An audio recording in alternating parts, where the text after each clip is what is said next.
Hey everyone, welcome back to Study Central. तो चलिए देखते हैं इस चैप्टर का लास्ट टॉपिक। वो है हमारा डेफिशिएंट डिमांड की जो प्रॉब्लम रहती है उसको कैसे करेक्ट करें। Measures to correct deficient demand.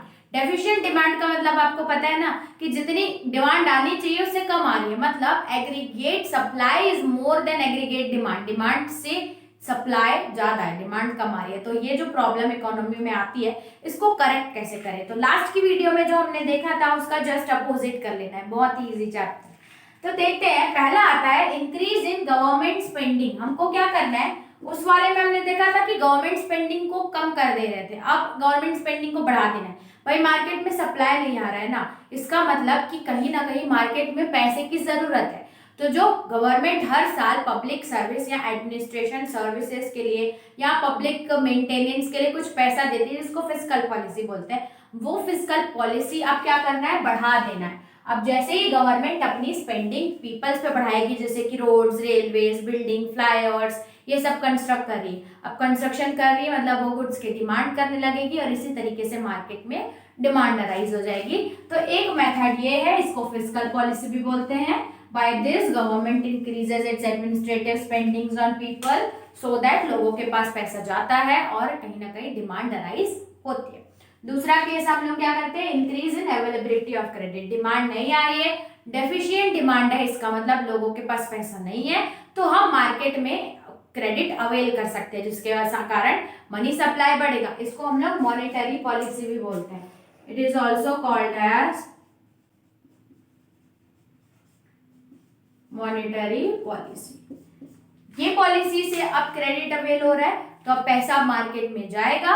अब मार्केट में पैसा जाएगा तो कहीं ना कहीं डिमांड भी अराइज होना स्टार्ट हो जाएगी, क्योंकि कैश पावर तो परचेजिंग पावर लोगों के पास जा रहा है। इसमें भी दो तरह के क्वांटिटेटिव इंस्ट्रूमेंट्स होते हैं और एक होते हैं क्वालिटेटिव इंस्ट्रूमेंट्स। क्वांटिटेटिव हमेशा फिगर से डील करेंगे, क्वालिटेटिव आपको methods, procedures, rules and regulations ये बताएंगे। तो क्वांटिटेटिव मेथड्स में पहला हम लोग देखते हैं decrease in bank rate. Bank rate का हम लोग को पता है ना, बैंक रेट ऐसा रेट होता है जिस रेट पे सेंट्रल बैंक कमर्शियल बैंक को लोन देता है।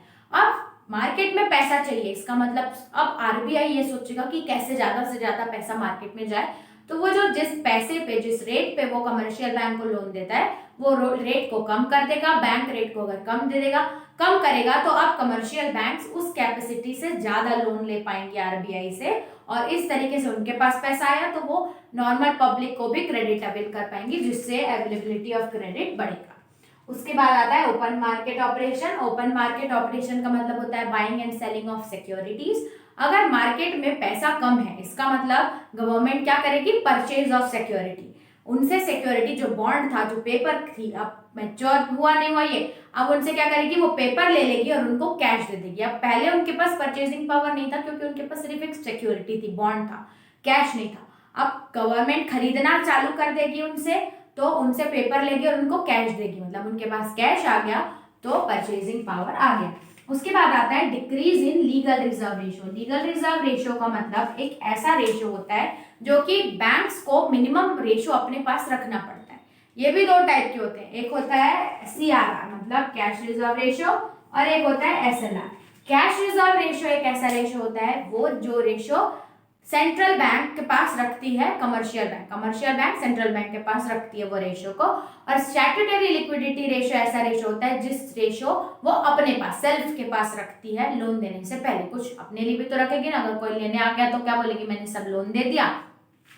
तो ये रेशियो को अगर कम कर देगी, मतलब पहले अगर 100 रुपए उनको मिल रहा था तो 10 रुपए अपने पास रख रही थी और 20 रुपए अपने पास रख रही थी, 80 रुपए दे रही थी। अब बोलेगी भाई तू 5 रुपए रख, 5 रुपए रखेगी मतलब 95 रुपीज वो क्रेडिट दे पाएगी, इससे अवेलेबिलिटी ऑफ क्रेडिट बढ़ जाएगी। उसके बाद आता है क्वालिटेटिव। अब क्वालिटेटिव मतलब रूल्स एंड रेगुलेशन को चेंज करेंगे। Decrease in margin requirement. Margin requirement मैंने आपको बताया था कि कोलैटरल सिक्योरिटी या लोन देने से पहले बैंक्स कुछ डिमांड करते हैं कि इतना मार्जिन आपको देना पड़ेगा, तो बहुत लोग नहीं दे पाते तो वो लोग लोन नहीं दे पाते। अब क्रेडिट अवेल करना है तो मार्जिन को कम कर देंगी बैंक्स, जिससे ज्यादा से ज्यादा लोग लोन ले पाएंगे। उसके बाद आता है selective credit control. Selective credit control भी आरबीआई के रूल्स एंड रेगुलेशंस में आता है। वो सेलेक्ट करते हैं कि किनको लोन लेना चाहिए, किनको देना चाहिए, किनको नहीं। सिलेक्टिव क्रेडिट कंट्रोल में अब एक ऐसी पॉलिसी लेके आएगी आरबीआई जिससे इजी प्रोसेस हो जाएगा और ज़्यादा से ज़्यादा क्रेडिट अवेल कर पाएंगे। तो ये पूरे प्रोसेस में हमने देखा कि कैसे ये 2 स्टेप से हम डेफिशिएंट डिमांड की प्रॉब्लम को हटा सकते हैं। आई होप आपको ये चैप्टर अच्छा लगा होगा और समझ में आया होगा। बहुत ही छोटा और इजी चैप्टर है। तो और भी इकोनॉमिक्स की क्लास 12 की वीडियोस के लिए जुड़े रहिए हमारे साथ। अब नेक्स्ट वीडियो में नेक्स्ट चैप्टर स्टार्ट करेंगे। और अगर आपको वीडियो पसंद आई हो तो don't forget to subscribe the channel. आज के लिए बस इतना ही। Thanks for watching.